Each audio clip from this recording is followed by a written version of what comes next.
I'm going to start all over again.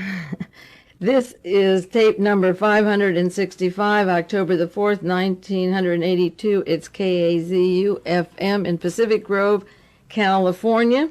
From now on, the broadcast will be on live on the air here from 8 to 9 o'clock instead of the 7:30 hour. And you can make note that's an extra half hour after dinner and so forth, evening news, and then you'll catch this from 8 to 9. Ronald Reagan and Nancy are declaring war on dope dealers. I think that's a wonderful idea. I wrote down about 6 or 7 suggestions for them that we may like to send to them. Number 1, get the Los Angeles Police Department to release the tape cassettes of Bobby Hall with the links of Ronald Reagan to the mob, to the Republican Party, to top officials in Los Angeles, the dope Hollywood connections. 2, fire Senator Paul Laxalt as the campaign manager of Ronald Reagan. He was the governor of Las Vegas, Nevada. He's a senator from Vegas. That is the home of the skimming money, the mob. Get rid of the mob.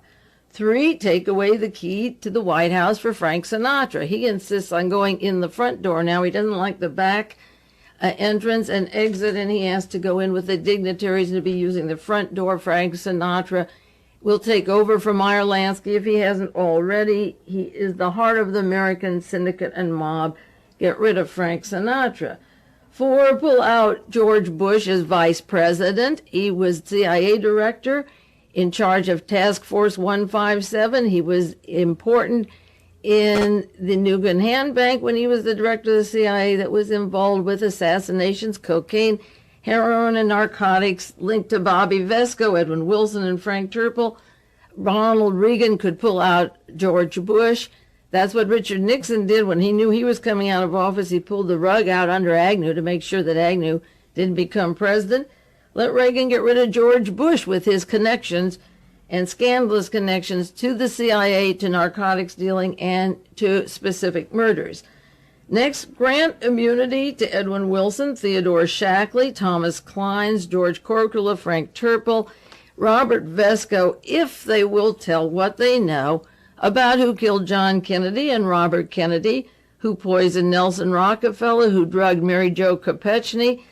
Just get those questions out. It'll be the 20th anniversary of the murder of John Kennedy in 2 months, in November 22nd.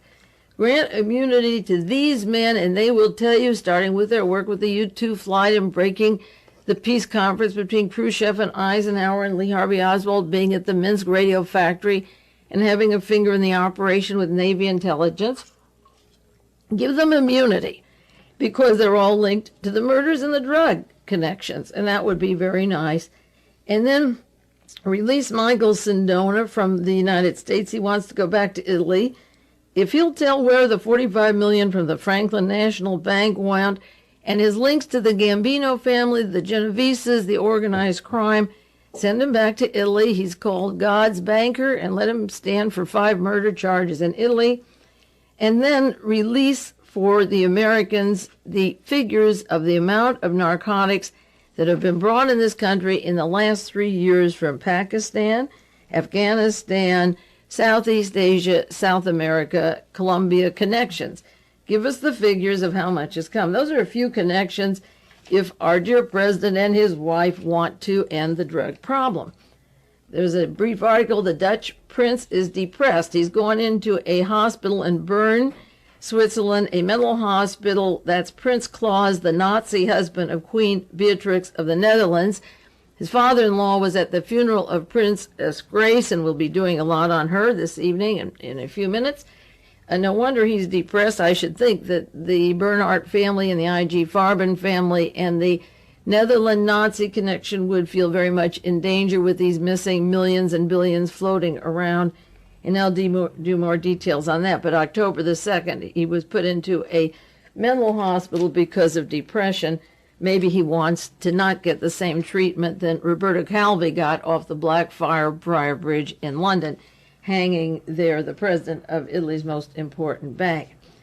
I'm not going to say much about the Tylenol killer. I'm sure that they'll find a loner. He will have been in the service, Korea or South Vietnam. His wife will have left him. He's rejected. His parents were divorced when he was little. He probably made a trip to the Soviet Union. You could do a profile of the loner. We'll see what happens with that story, but I can imagine that the script isn't going to be much different than all the other cover stories, but I don't want to get into the Tylenol right now. Before I get on to Grace Kelly and some of the other important stories, I do want to mention an article that was in the Wall Street Journal because it's apropos of what I do and the way I do my research. It's about a man called John Nesbitt who has a corporation, big corporation. He's not a one-man operation or like I am trying to do or other researchers are trying to do. He has a corporation in Washington, and he subscribes to 126 newspapers, and he breaks them down into 200 subjects, and he's described as a trend watcher who advises corporations. But the principle is the same, what he does on a big scale and what I and other researchers do. He looks for information in the small print and in the side pages and ignores what he calls the big story. He claims that there's a policy in the major newspapers to put what they call a big story, and it's a news hole. The space is limited for this news hole. And after that, what's left over, the newspapers fill in with bits and pieces of information that get lost in the crisis news. Now, whenever we have a crisis, and I feel many of these crises are built up so that we have approximately, if there's 52 weeks in the year, we have more than 26 crises. They last about a week and a half. We have the El Salvador crisis and the Falklands crisis and the Lebanon. Now we're at the Tylenol, airplane crashes such as Air Florida, the Pan Am, the Polish strikes. And there's a series of crises in which all the papers and all the major magazines cover this as if, oh boy, it's never the real story. The real story is in the small print on the other pages after the big story is filled up. And this Nesbitt in Washington follows this principle. He patterned himself after the OSS during the war. He does what he calls content analysis. He reads local newspapers of all over the country and identifies small stories that do not fit that major story. And he finds that these newspapers are very important. And this is what I try to do, for example, whether you're studying the Grace Kelly death or major political assassinations or stories that are taking a lot of attention at one time. Something else is going on in the stock market, in the other pages, in Congress, in investigations or grand juries, and they're played down or ignored. So he takes these various newspapers and studies them, and I think it's an interesting article. It was the Wall Street Journal, September 30th, 1982, because I know that when we do get a great big story, on the other pages are other stories even more important. For example, while the Lebanon crisis is going on and Israel's answering one accusation and Begin and Sharon are answering and counting to the news people, two primary witnesses and investigators to the Ambrosiano Bank in Italy were murdered this week. Many of you didn't see it. Maybe it's on the side pages, but it's an important story that's lost among the news, and yet these witnesses just keep getting off consistently and on the back pages, like section F at the bottom of a page. A researcher, David Emery, called me, "Did you see the murder of this witness in the San Jose Mercury?" Well, it only was in one paper that I noticed when he called attention, and you have to take a lot of papers. That's what this advisor does in Washington. He takes a lot of papers because there's no way to get the story of the news from one paper. And one reason I give the name of the paper and the date on the printed sheet that goes with these tapes, and you can order those from me, get those, and those that subscribe get them automatically, is I give the sources of information because these papers come and go, and we're swept in to these major media stories, and we lose a thing which was right in front of our eyes at the time. Now, Monterey County, one quick local story before we get on to some of the national, international stories. A local story about our treasurer tax collector, Thomas C. White III. I mentioned him salvaging from the Lombard Bank and the collapse in New York City of several $1 million he recovered from Monterey County from a firm that went bankrupt, $21 million. Well, the second time now he's in trouble, or he wasn't tapped for money that he put into a blind fund at Wells Fargo Bank, but I think local people should get on the case and investigate thoroughly Thomas C. White III, the treasurer tax collector. Now, he put money into it's a fund for workman's compensation if you're hurt on the job. And the Monterey Herald has a story, County Again Escapes Financial Misfortune. And it was only in the Salinas paper and the Monterey Herald. And it tells how there was a bank deposit made for workman's compensation at the Wells Fargo, which is incidentally a large conduit for espionage, tapping, and I've done many broadcasts, a series on the Wells Fargo Bank. He takes the money from businesses and groups here for workman's compensation, puts it in Wells Fargo, had $20,000 or $30,000 in the Monterey account that could have been taken from Monterey County, but wasn't. But it was in the hands of two thieves down in Los Angeles, Larry Fitzpatrick and James Parrish. And they run an insurance firm. They're called insurance executives. They've been in business 3 years, and they've just recently left L.A. with $450,000 or more. And they're hurting cities like Santa Monica and other local areas, but Monterey's money wasn't tapped. They got a mailogram, but he didn't tell the Board of Supervisors for a month. But these two guys have dummy fronts. They use the alias of a doctor to draw money off of workman compensations for a non-existing doctor. When a woman in the office caught on, they threatened to kill her. These are the kind of people our workman's compensation money is with. They opened an office in L.A. 3 years ago. It's an operation where Mr. Fitzpatrick is the president and James Parrish is the secretary. They both live at the same house, but one uses a P.O. box and a different telephone number, so nobody knew that they lived together.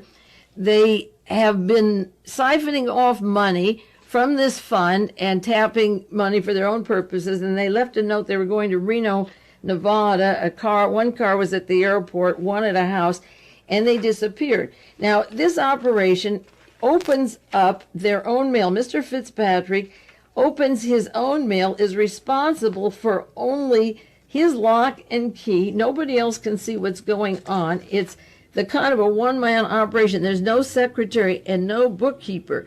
Now, the question is, why does our tax expert on the Monterey County go to an operation that doesn't use an open book system where auditors come in and check, where they see where the funds are going? And how can he rely, even though they're allegedly successful for 3 years, they walk off with this money? Now, it seems to me that if people are putting money into this fund and paying into this fund, that our tax collector, if he's caught twice with these shady operations, when is Monterey County going to be hurt the third time? I mean, that's up to you to find out what else he's invested in and what sleazy outfits and banks like Wells Fargo, that an open end that can be used for espionage and all kinds of activities that have been scandalous, linked to Wells Fargo Bank, an open-ended account for those blokes to draw from. So I think that there should be some audit or question on the basis of which he selects a company, and do they have accountants that come in, whether it's H.L. Block or some other accountant that comes in and sees where the money is. Now, a third item, a series of articles that are pertinent to what I call the Kramer versus Kramer story, came out in the news, and this week, 1948, I want to link these together for you. They have to do with, and many of you saw it this week, and many of you didn't, the hearings in Washington, D.C. on the Intelligence Committee. They're having hearings for some reason or other. They don't explain what the hearings are on the House Government Operations Committee hearings. And before those hearings came documents from 1947 that Allen Dulles wrote and was identified as Mr. B. He hid his name on the hearings. And this is the report that came out of the news story. Secret report on how the Nazis aided the United States spies. Some of Hitler's top intelligence officials disgusted with Germany's tactics, worked with U.S. intelligence during World War II. The transcript of the secret testimony of Allen Dulles was revealed this last week.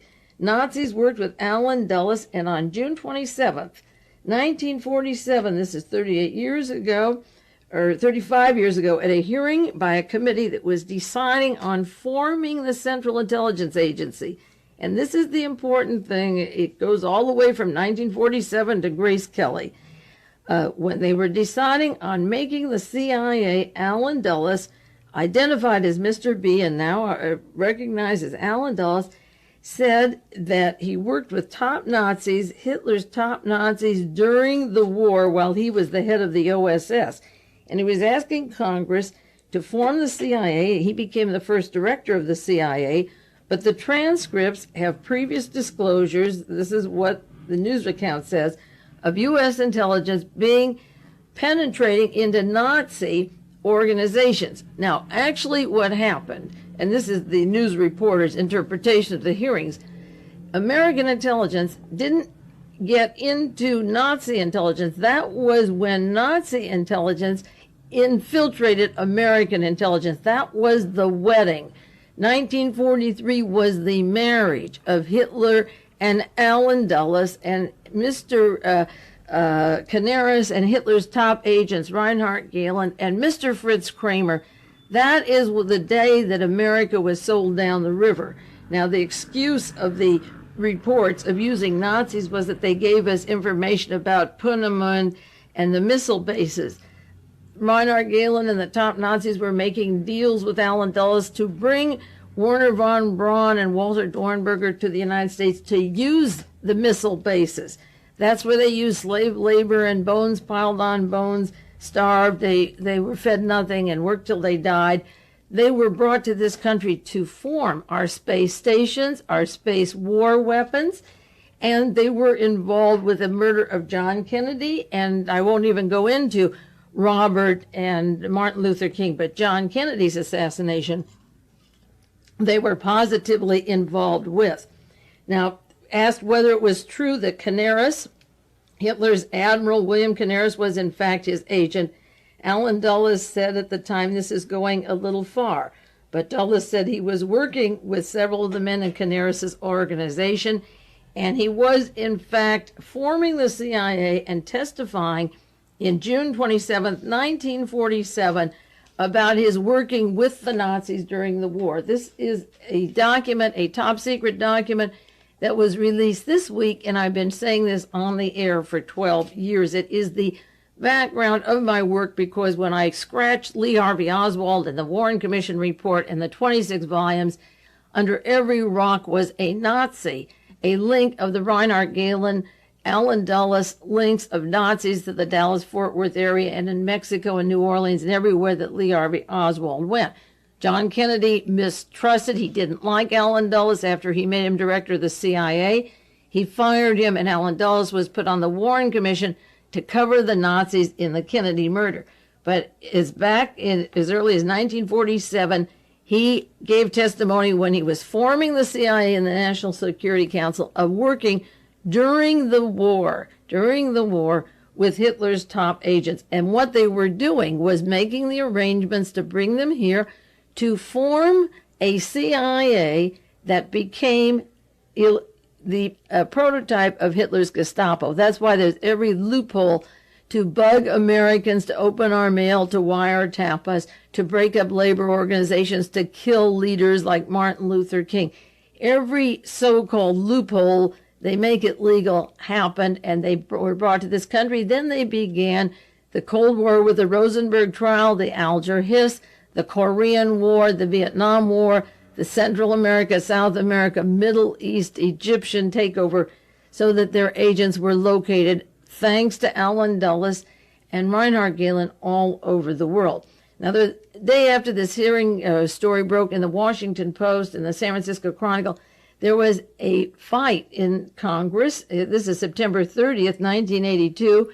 One day later, tiff over a document, the Capitol Police were called and grabbed these Allen Dulles documents. The United Press reporter Juan Walte and the Associated Press reporter James Rubin were reading them, and a gentleman from Reuters was reading them, when a member of Congress came in, Ira Goldman, and grabbed them because he said they weren't supposed to have them. They were government operations. So the committee then called the Washington police and wanted to set up an arrest because these men were reading these transcripts. Another story, Capitol Hill aide worries about World War II transcripts. Why would Ira Goldman worry? As a matter of fact, these are going to be released for the public to see. Why would he worry about that? That was so many years ago, because it never stopped. It's going on today. The same people and the same Nazis that were alive then, the ones that have lived, such as Joseph Mengele, have worked with our Energy Department, our CIA, Martin Bormann in South America, working with our various agents. That's why they're trying to hide this information. Now, at the United Nations this week, Mr. Andrei Gromyko, the Soviet foreign minister, said that the United States is planning a nuclear war. He said it is the cold-blooded composure of gravediggers, that they want this nuclear war. They call attention to that, and it's very evident that this is, in fact, what they do want. But how long ago was this nuclear war planned? A researcher who listens to these broadcasts sent me a copy of the New York Times, October the 10th, 1948. This is 1 year after Allen Dulles got his CIA. This is 1 year after. And it's a story from the New York Times about a peace group in New York City. 100 people from the American Labor Party met in Manhattan and urged Americans to demand peace negotiations with Russia in 1948. They said that the United States is deliberately reconstructing the criminal structure of Nazi Germany in defiance of the will of the American people. See, the American people have no will because these have been secret. These documents have been locked up. For the most part, it's there if you want to find it. But most people don't even have a choice. And these people were saying 1 year after Allen Dulles admitted that he'd been working with the Nazis from 1943 up to 47 and was ready to form the CIA. And these people got together. One of them was Albert Kahn, who wrote The Great Conspiracy, a very monumental book. The New York Times said there was a small group of men who seized control of American policy. This is by 1948, so that the threat of war looms larger every day. The Labor Party said that instead of breaking up the German trusts, General Clay had decreed that these trusts should remain.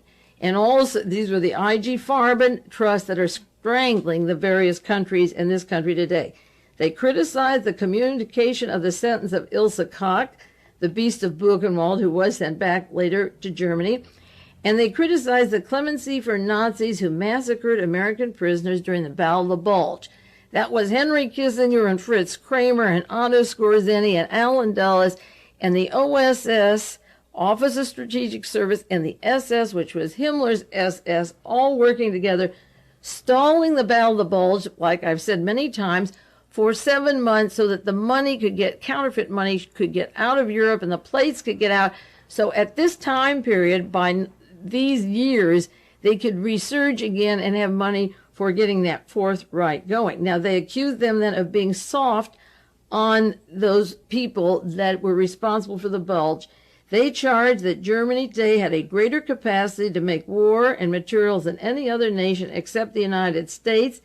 And instead of trying to continue our wartime unity with the Soviet Russia, we were proposing an alliance with Director Franco of Spain.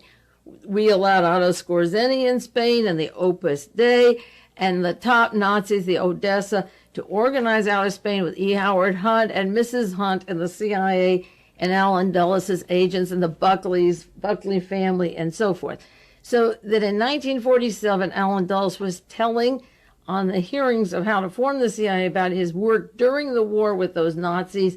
And 1 year later, a peace group is saying, hey, we're going to have another war. And 1982, those stories aren't dead because Gromyko says, like gravediggers, we are planning this war, and indeed we are. And finally, one more point on that subject. Los Angeles Times has a story, Demand for Argentine Nuremberg Worries the Rulers. The people there want a trial for 20,000 people that have been killed since the 70s they've been slain, and they want a Nuremberg trial for the admirals and generals that the United States put into power. And what do you think the answer they said was in this article in Los Angeles Times? They said, we did what we had to do in killing these people. We're no different. We're not Nazis. We're no different than your people in Vietnam, and we shouldn't be tried either. Now, this is a very subtle concept, but I want to get it to you with a sledgehammer approach, maybe, or maybe I'll go soft on it. The point is this. What they were saying was, you had Vietnam, you killed, 45,000 Americans came over. What was the figure in Southeast Asia? So they're saying, you did Vietnam, we have to clean out our country. But who did Vietnam? Fritz Kramer, from I.G. Farben, from Hitler's Germany, from Mussolini in Italy, came to the United States and recruited Kissinger. And when we brought the Nazis to this country, they gave us the Korean War and the Vietnam War. Kramer, the man I keep harping about, was the advisor to Mr. Abrams, to Vernon Walters, to Mr. Sonnenfeld, to Alexander Haig, to Henry Kissinger, the mad bombers, the secret Cambodia bombers, the killers that roam around as executives today. We gave them that power directed by Fritz Kramer. So they come back and say, well, America does it. But America opened the door to Reinhard Gehlen and James Angleton's connections with Gehlen, and Richard Helms and the entire Central Intelligence Agency was directed by Fritz Kramer and Mr. Winokur, the historian in the Pentagon, the Nazi who helped write the Warren Report. So now Argentina can say, we have to clean them out. We're no different than you, and we don't need a Nuremberg trial. We killed 20,000 people. That's what we had to do, and you can't try us because you do the same thing. And it is true we do the same thing because the same people are directing the coups down there that allow colonial dignidad and the torturing and the killing in Chile and Argentina, El Salvador, and everywhere else. Just as we send the arms to the Middle East so they can't accuse, we can't accuse them of being naughty if we are funding their operations, right? Okay, now we're going to go to Grace Kelly. I promised that last week. I'll call this part 2, but I did want to get into those areas. And this is a complicated story because there's so much, and each week we'll pick up a little and do more, and I have 1/2 hour to continue on the Grace Kelly story. Now, there are 4 dangerous areas, and Grace tipped all of them. These are dangerous times, and she was in the web of every single one of them. One, I mentioned last week, was the Vatican connection, with her close links to the Vatican. The Vatican arranged her marriage. It was an arrangement set up by the Vatican. Her marriage was like Lee and Marina Oswald's. Lee and Marina met at a dance. They didn't see each other again for a couple of weeks. They met again at somebody's house. They were engaged. The marriage clicked. Grace Kelly went to Monaco. She met the prince. She came home and played the role of a princess. She didn't see him for about 1.5 years. Christmas, the Vatican representative brings Prince Rainier to her home for Christmas dinner. That's December the 25th every year, I believe. And January the 5th at the country club, they announce the engagement. Now, that's all. I don't even know if they saw each other for the 10 days in between night and day or whether he was doing something else. That's it. They were engaged, and her sister refers to it as an arrangement, and that's what it was. All these scandalous stories about the fairy princess, the love affair. If you read between the lines and you don't take all the BS from the APUPI and you start looking at some of the tab sheets, they haven't slept together for 20 years. They're like, he's called a continental man, she refers to him. That means you can screw around with anyone you want. And again, high society, there's stories he would take his son, womanizing, and cheating on mom to break him. And that's called the continental man. But that was an arrangement fixed by the Vatican, and there's Vatican scandals going on now, and she's been doing top secret work in the Vatican. And I'll go to these down the line. The Nugan Hand, dangerous times. The headquarters for the arms and the weapons is in Montecarlo, and she is directly and indirectly linked to that ball of wax, and these are dangerous times. The Arctic Circle, there is a warfare, a battle going on that we'll do some details on, and she was up at the Arctic this summer, and she's tangled, and also Monte Carlo, a citizen of Monte Carlo, had the deciding votes in the VESCO Global Natural Resources conflict. So Monte Carlo even touches that base. And the Hollywood connections. The studios are in deep trouble. Mr. Kerkorian at MGM, Mr. Bagelman with his scandals, 20th Century Fox, where she was on the board of 20th Century Fox. So she's caught in the Hollywood connections, the Arctic Circle, the Nougat Hand, and the Vatican, and I'll do some details on those. We'll take a 1-minute break, and I'll get back to the Grace Kelly story.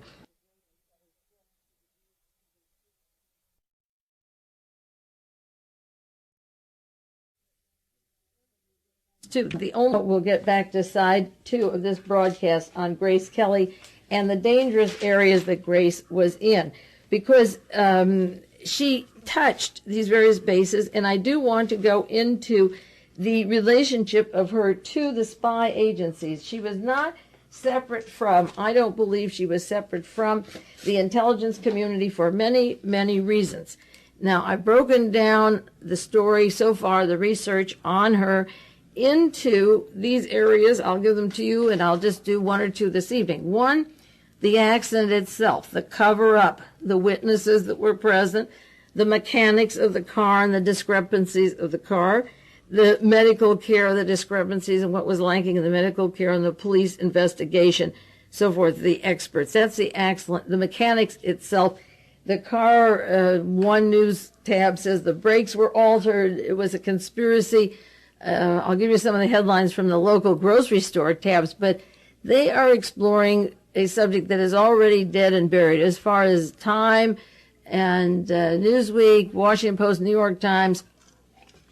It's all over until other people begin to investigate it, and then a year later they get onto it. And incidentally, getting onto it, I will not tonight talk about the Santa Fe Kuwait scandal. I talked about it a year ago, the foreknowledge of the stock at Gerald Ford. That's in the newspaper this week in the Wall Street Journal.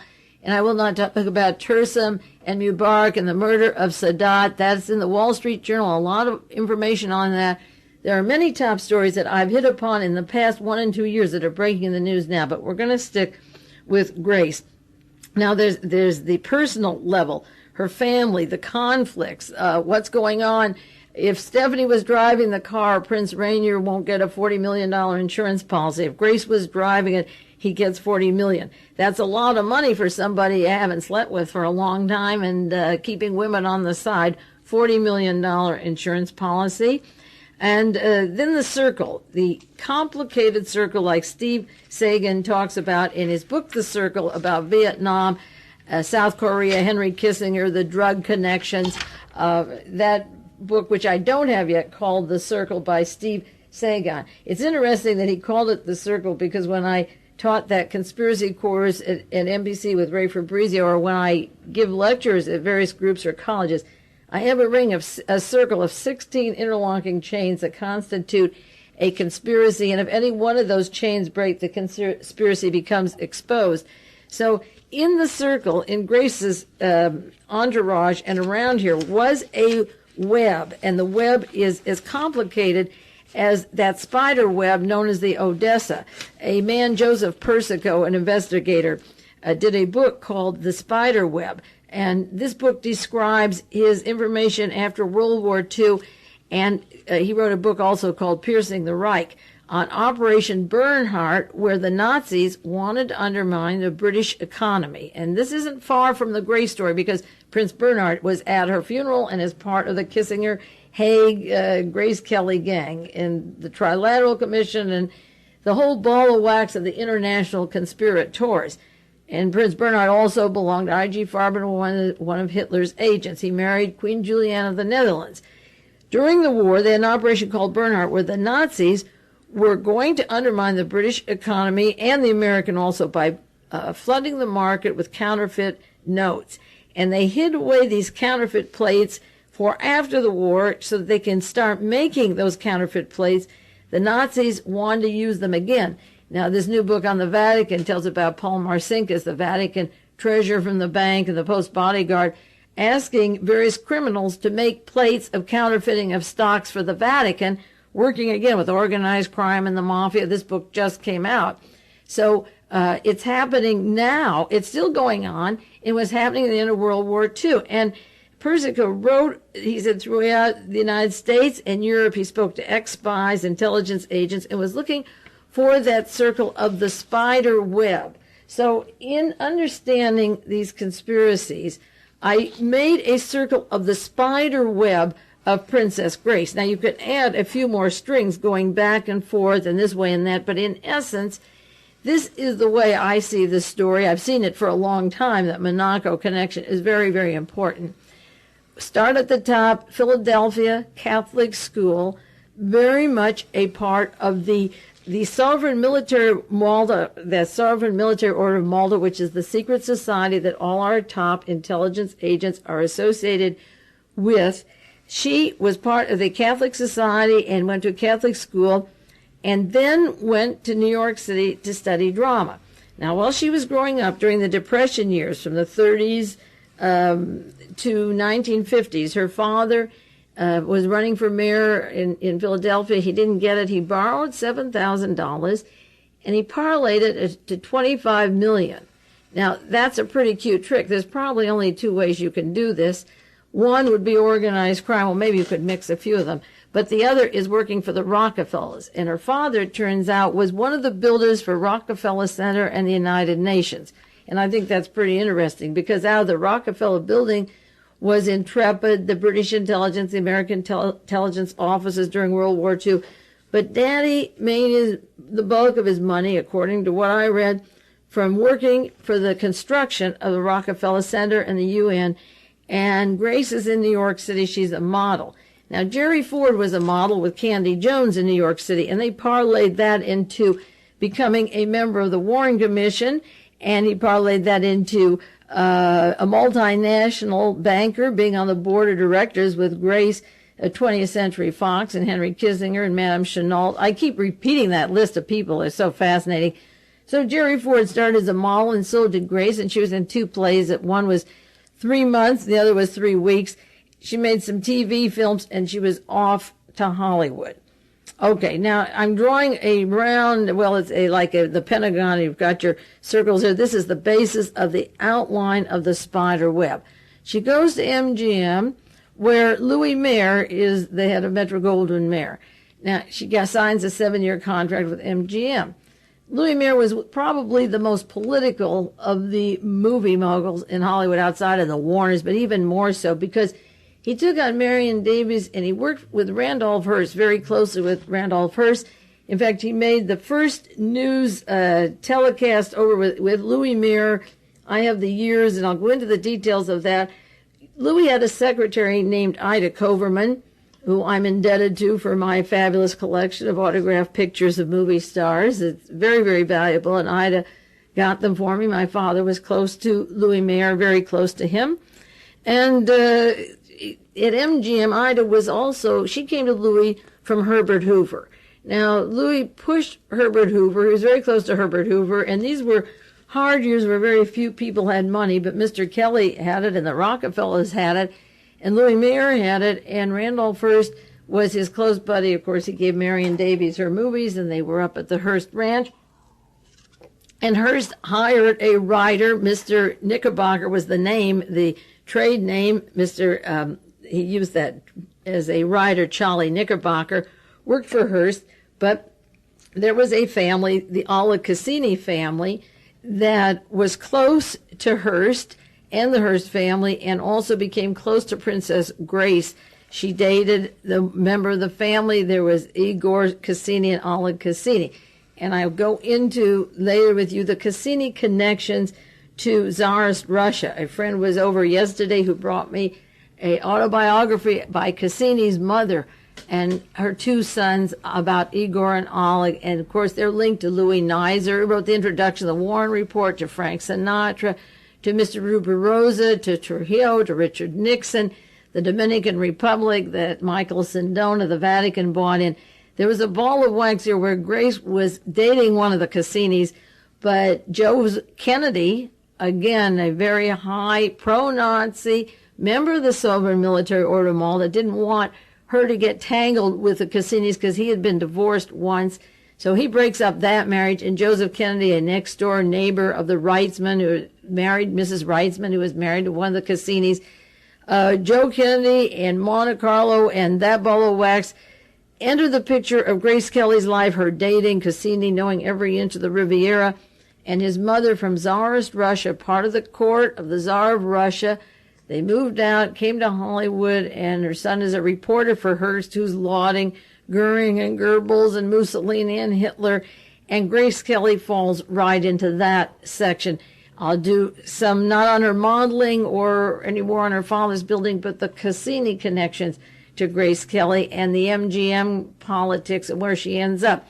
Then she co-stars with Frank Sinatra, who is close, as I say, to the Cassini family, to Alfred Bloomingdale, who was literally his godfather, and then you get your Roy Cohn, again, Louis Nizer, and the Palm Springs connections to Annenberg and the MGM High Society. The whole ball of wax of conspiracies over the past 20 years, or longer than that, but going to the John Kennedy murder and Frank Sinatra's close associations with Sam Giancana and John Rosselli and so forth, Grace fit right into every one of these people, dating the Cassinis, movies with Sinatra, Sinatra going to Monaco all frequently, but not at her funeral, you notice, except for Prince Bernhard. Most of them stayed away from the funeral.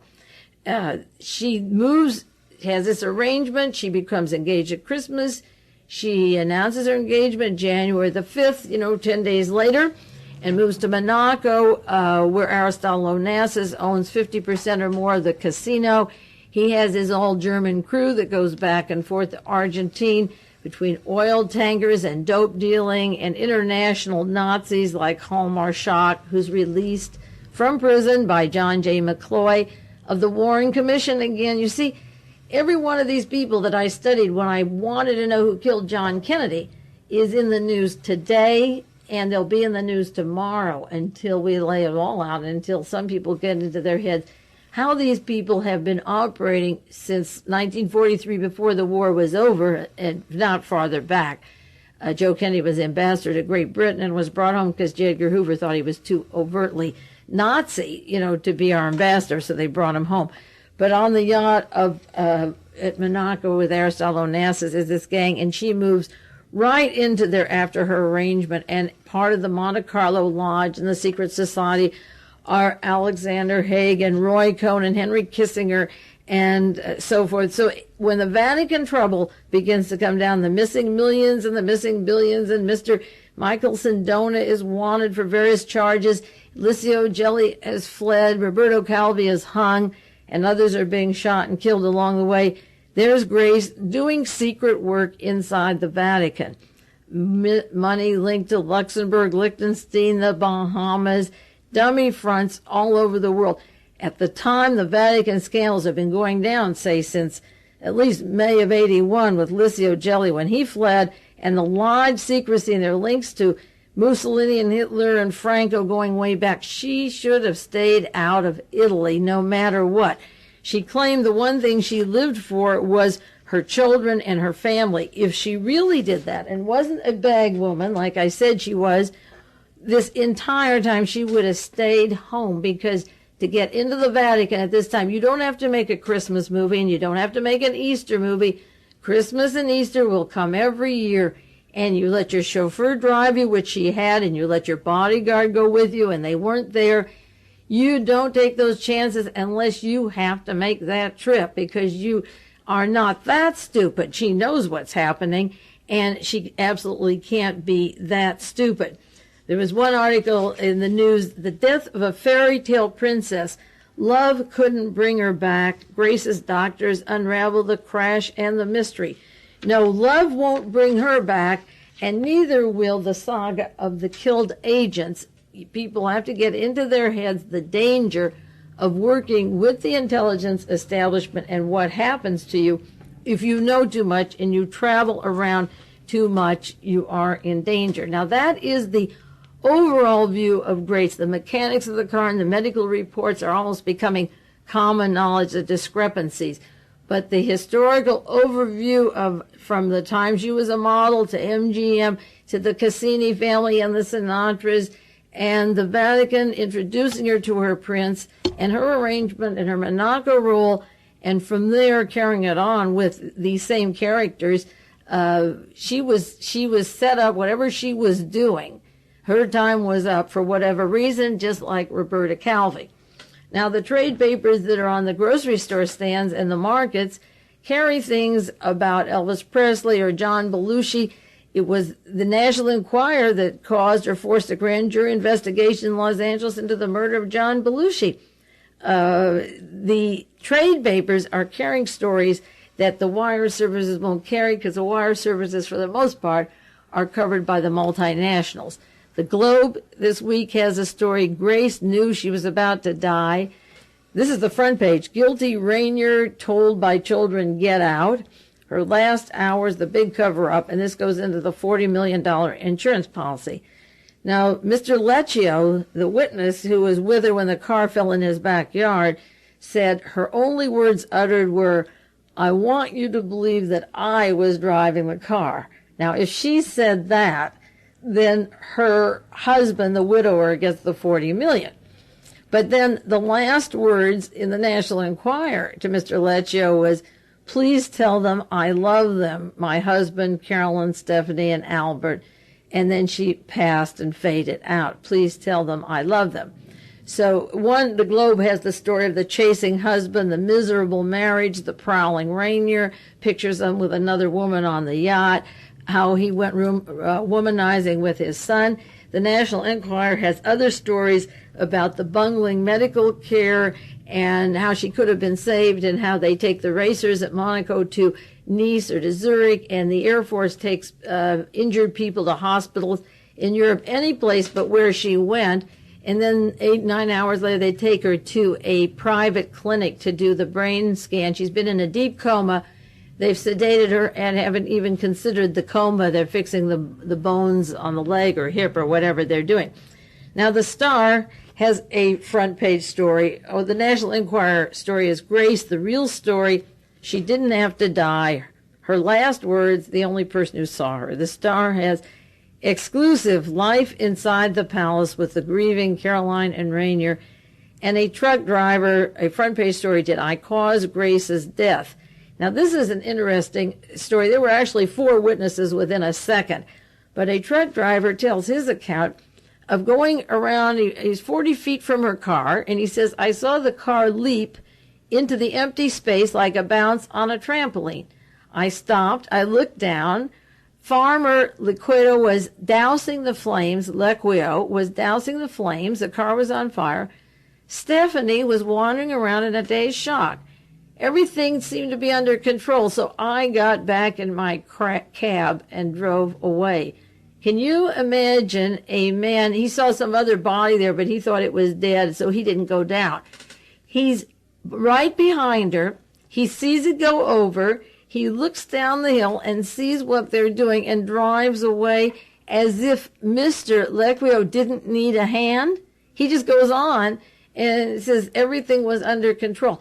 What is his definition of under control? Because wherever these accidents are arranged, someone is close by, pressing a button or doing something to trigger something to happen. The car turns over and it's in flames. He says it's under control.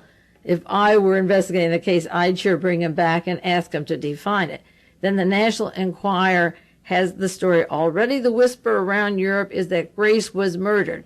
Who tampered with the brakes of the death car? Now, I was talking about the murder of Grace Kelly last week on KZOO, but you have to admit that they're catching on much faster. It only took 1 or 2 days. I think we were on the air on Monday and Tuesday. The newsstands had these 4 stories about tampering with the car and so forth, and the medical discrepancies and the problems in the family, the insurance problems, how the kids can't stand the father and how they all fought with each other and so forth, and their trip to the Arctic and the Vatican arrangement of the marriage. All that was within a week. They are catching on to look for items. The news media is looking on and picking up things that they never thought to ask. A lot of people get depressed in doing this research. Are we making any progress? We're making progress because you can always ask a question and find out whether it's right or wrong later. But it took years to ask questions about these serious events, and now they're catching on a little faster.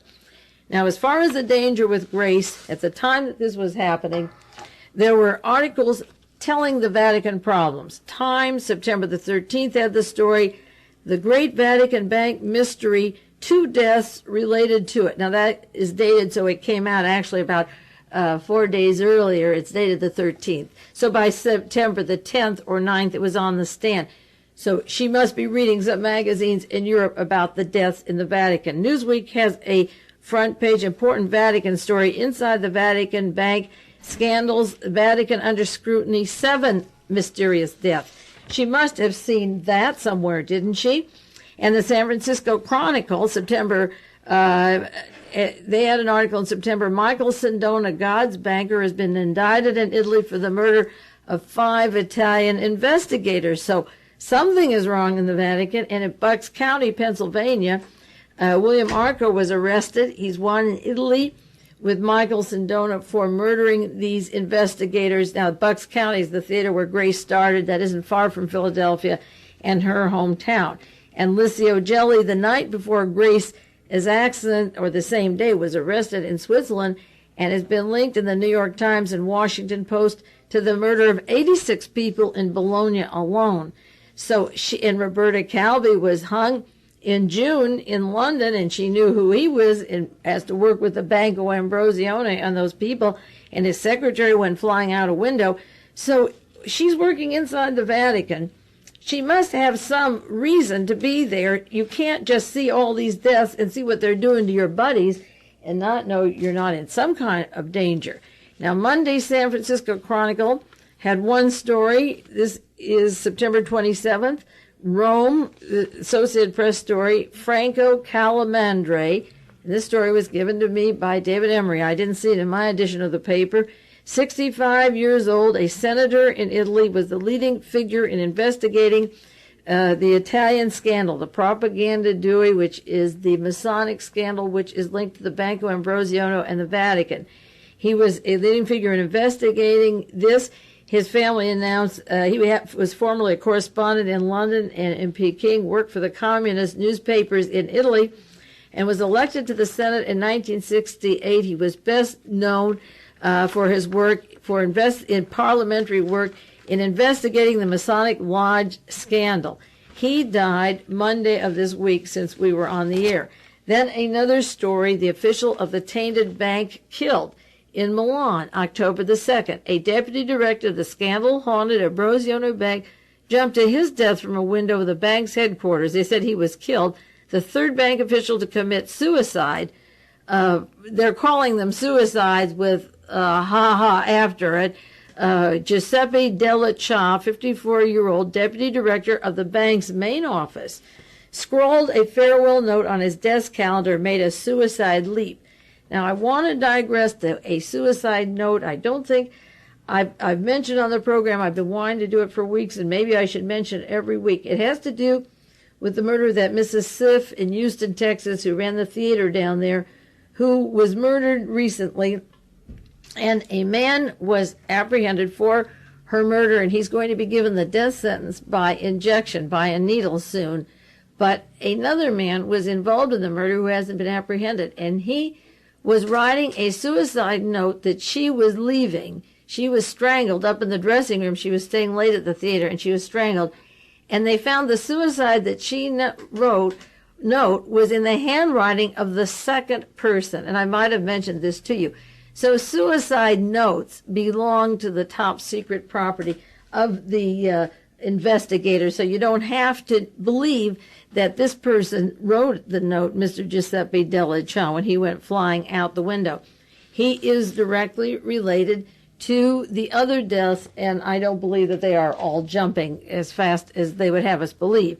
Now, Mr. Sindona was in the news this week. He's asking Ronald Reagan, please let me free. He wants to, the food's bad. He was on television. He doesn't like the jails here. He wants to go back to Italy. He's wanted for 5 murders there, and it seems to me he's having a better time at a federal prison here. He wants to go back to Italy. He wants to leave the country, period, and get back to Italy because he knows he can escape from there. So these were dangerous times for Grace. I got an article from New York City in the mail. It was from today's newspaper, the Tablet. That's the Catholic paper in New York City. And it came to me, Princess Grace led the way for women of her time. And it tells about Father J. Francis Tucker, serving Prince Rainier's chaplain, introduced the pair. Some months later, he returned to his home in Wilmington, Delaware, to celebrate his Golden Jubilee with this particular order, and he took Prince Rainier with him. The trip included a visit to Philadelphia to see Grace, who was visiting her family. A week later, the couple announced their engagement. You see, that's the way it went. The man from the Vatican who was helping and working in Monaco with the prince took him to Philadelphia. The prince proposed, and 10 days later the engagement was announced. That was in the Catholic newspaper. Also in the tablet, August the 7th, on royal location in Rome, Princess Grace of Monaco will serve as mistress of ceremonies for 2 films in the Vatican shot this summer. These are the films I was talking about last week. The shooting schedule is, she has portions of the Nativity that will be in the U.S., Canada, and the Philippines television. It is called The Greatest Mystery. This is Father Peyton's greatest mystery, was what she was doing in the Vatican. And New York Post, again, had the articles of her working with Father Peyton in what they called in the Catholic newspapers, shrouded in secrecy, queries, what's going on in St. Peter's Basilica. I mentioned that to you last week. What was going on in the Basilica with Mr. Father Peyton and Grace Kelly. Now, she was working there this summer after she was dead. One newspaper, the New York Daily News, as I said before, said she completed the filming in June. But her best friend, who wrote her biography, had an article about what Grace was doing this summer. And she accounted for 2 weeks, 16 days up in the Arctic, and will swing to the Arctic next week, and the Arctic connections to Monaco and Grace. But she has her 2 weeks at the summer home in France. Well, that isn't the whole summer. Where else was Grace those other weeks? And what was she doing? And was she on orders that she had no choice? Because she obviously was off. And I think the clue is going to lie in where all these other people were killed. It isn't that this institution is pristine and clean. They're being charged, their agents, with murders. People related to the case are dying every single day. You see a new article or a new allegation or a new charge. So next week, I'll continue with some other news and part 3 of Princess Grace in the Arctic at MGM and with Oleg Cassini, because I think you'll find that network interesting. In the meanwhile, this is Mae Brussell. It's KAZU-FM in Pacific Grove, California. I'll be back with you next week.